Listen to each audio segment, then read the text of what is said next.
Fíjese bien, fíjese bien, la gran tribulación, la segunda venida de Cristo, el reino del milenio, el reino del Mesías, el juicio de los inicuos y la creación de nuevos cielos y nueva tierra.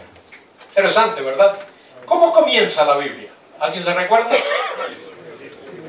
En el principio creó Dios los cielos y la tierra.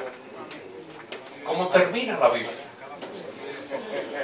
Génesis 21. He aquí, yo hago nuevas todas las cosas. Dice allí. He aquí, yo hago nuevas todas las cosas. Dios crea nuevos cielos y una nueva tierra. ¿Sabe por qué? Porque Dios tiene un plan con esta tierra. Dios tiene un plan con la tierra. ¿Sabe que los científicos están gastando miles de millones y millones de millones a ver si hay seres vivientes en Marte o en Saturno o en Neptuno o por allá? Van a seguir gastando y no van a encontrar a nadie, porque es en la tierra donde Dios ha puesto seres como nosotros. No hay. En el principio creó Dios los cielos y la tierra. Y eso de creó, solo Dios puede crear. Solo Dios puede crear. Esta tierra y este universo, del cual nuestra tierra forma parte, no fue producto de una gran explosión. ¿Habéis oído eso de los científicos? Que hubo una gran explosión. A ver, que alguien me diga, en algún sitio de la tierra, en algún momento de la historia, cuando haya habido una gran explosión, grande o pequeña, y todo esté ordenadito, todo esté en su sitio bien ordenado. ¿Alguien sabe de eso? No. Cuando hay una explosión, ¿qué hay? Caos, hay desorden, pero en este mundo hay orden.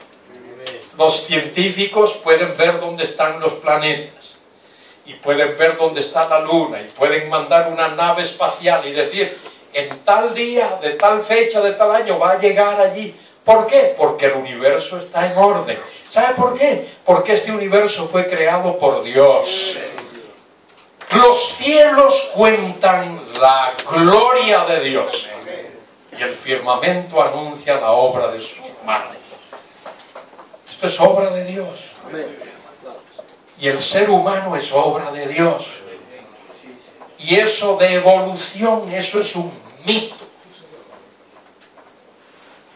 Eso no lo enseña la Biblia en ningún sitio. Nadie ha visto evolución. Que una especie se convierta en otra especie. Nadie lo ha visto. Y los científicos dicen, denos tiempo. ¿Cuánto tiempo? Ah, no, tienen que darnos millones de años. ¿Y tú vas a estar allí para verlo? No. La evolución en realidad no es científica, como ellos dicen. Porque la ciencia requiere dos cosas: observación y experimentación. ¿Quién estuvo presente hace 2000 millones de años para ver observación? ¿Y quién ha experimentado? Nadie lo ha hecho, ni lo hará. Este universo en el cual vivimos, esta tierra en la cual vivimos es una tierra joven. Una tierra joven, no tiene miles de millones de años. Y el hombre en la tierra tampoco tiene miles de millones de años. Quizá un ejemplo de esto es aquel relato de San Juan 2, cuando Jesucristo con su madre y los discípulos fueron a celebrar una boda en Caná de Galilea, y en medio, en el punto culminante de la fiesta, alguien viene y dice, se les acabó el vino. ¿Cómo va a haber una fiesta sin vino? ¿Cómo va a haber una boda sin vino? Y entonces María va y le dice, hijo, no tienen vino. Y Jesús reacciona y dice, bueno, ¿y esto qué nos importa a nosotros? Esta no es nuestra fiesta. Bueno, pero el Señor en su gracia dice que había unas tinajas allí de la purificación, mandó a sacar agua de esas tinajas y luego le dijo, a ver, sacad. ¿Y qué salió de allí? Vino malo, el mejor de todos. Y un segundo antes, ¿qué era? Agua. Y un segundo después, el mejor vino, como si hubiese estado en una bodega 75 o 100 años. El Señor puede hacer eso. El Señor creó el universo. ¿Cómo lo hizo? Instantáneamente lo hizo. Dice la Escritura allí en Hebreos capítulo 11, dice con el poder de su palabra. El Señor habló la creación. Y fue la creación. Y dijo, sea la luz, y fue la luz. De manera que tenemos un Dios soberano, todopoderoso, glorioso. Glorioso. ¿Podéis tolerarme 10 minutitos más? Bueno, quiero enseñaros algo importante de Primera a los Tesalonicenses, si tenéis vuestra Biblia allí.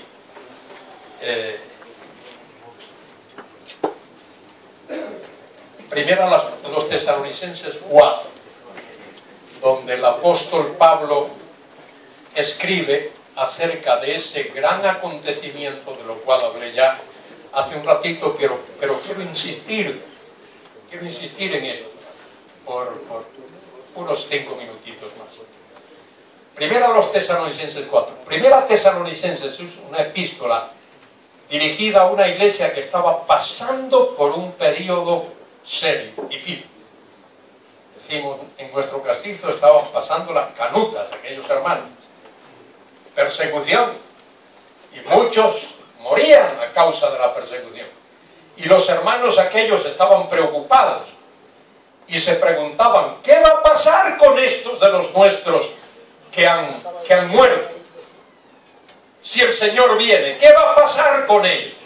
Y estaban un poco turbados y perplejos, y Pablo les escribe para calmarlos y para recordarles las cosas que él les había enseñado. Y en el capítulo 4, versículo 13, fijaos allí, Pablo dice, tampoco queremos, hermanos, que ignoréis acerca de los que duermen. Ahí la palabra, el verbo dormir, se usa como un eufemismo. Cuando uno duerme, uno descansa. Cuando un cristiano parte de este mundo, descansa en el Señor. No decimos de un cristiano, murió. No, descansó en el Señor, porque eso es lo que ocurre. Tampoco queremos, hermanos, que ignoréis acerca de los que duermen, para que no os entristezcáis como los otros que no tienen esperanza. ¿Quiénes son los que no tienen esperanza? Esos que mueren sin fe, sin Dios, sin Cristo, sin haber recibido el perdón de sus pecados, sin salvación, porque no saben a dónde van. No saben cuál es su destino eterno. Por eso no tienen esperanza. Cuando un creyente muere, sabemos que ha ido a la presencia del Señor. ¿A dónde va un cristiano cuando muere? A la presencia del Señor. Pablo lo dice. Morir con Cristo es mucho mejor, porque uno va a la presencia del Señor. Para mí el vivir es Cristo y el morir es ganancia. De manera que Pablo dice aquí, para que no os entristezcáis como los otros que no tienen esperanza. Y ahora quiero que veáis el versículo 14. Para mí este versículo es tremendo. Me da un tremendo consuelo y me da paz y sosiego. Porque dice ahí sí. ¿Veis en vuestra Biblia? Dice sí. Ahí mejor sería ya que No es si creemos. ¿Hay alguien aquí que no crea en el Señor? No, ahí mejor sería ya que. La expresión en el texto original es ya que. Porque ya que creemos que Jesús murió y resucitó. ¿Tú crees que Jesús murió? ¿Alguien aquí que no cree eso? Yo creo que Jesús murió. ¿Crees que Jesús resucitó? Yo creo que Jesús resucitó y que vive. Es más, fíjese bien en esto. De todos los acontecimientos históricos del pasado, no hay ninguno que tenga mayor respaldo histórico que la muerte y la resurrección de Cristo. Fíjense, en el Nuevo Testamento hay 27 documentos que afirman que Él murió y resucitó. No hay ningún acontecimiento de la historia que tenga tanto respaldo como el de la muerte y la resurrección de Cristo. De manera que fíjese lo que dice. Ya que creemos que Jesús murió y resucitó. Esas dos cosas las creemos de todo corazón, con todas nuestras fuerzas, con todo nuestro ser, con toda nuestra capacidad, nuestra inteligencia. Lo creemos. Cristo murió por nuestros pecados. Y Cristo resucitó de entre los muertos para nuestra justificación. Ahora miren lo que dice Pablo. Fíjese bien. Así también, con la misma fuerza, con la misma certeza, con el mismo peso, con el mismo énfasis, con la misma veracidad que creemos que Jesús murió y resucitó, así también traerá Dios con Jesús a los que durmieron en él. ¿Qué es lo que está diciendo Pablo? Póngame atención, pastor. Pablo está diciendo que el rapto de la iglesia es una verdad tan cierta como la verdad de la muerte y la resurrección de Cristo, que son ciertísimas. Y eso podemos enseñarlo y predicarlo a nuestros hermanos. Y dice Pablo más adelante, dice, porque el mismo Señor descenderá del cielo, por lo cual os decimos esto. Dice, fíjese bien, versículo 15, por lo cual os decimos esto en palabra del Señor. ¿Sabe lo que Pablo está diciendo ahí? Que esto el Señor se lo dijo a él. Os decimos esto en o por palabra del Señor. Esto que Pablo escribe aquí, el Señor se lo dijo y Pablo lo escribió. Por lo cual os decimos esto en palabra del Señor, que nosotros que vivimos, que habremos quedado hasta la venida del Señor, no precederemos a los que durmieron, porque el Señor mismo, con voz de mando, con voz de arcángel y con trompeta de Dios, descenderá del cielo, y los muertos en Cristo resucitarán primero.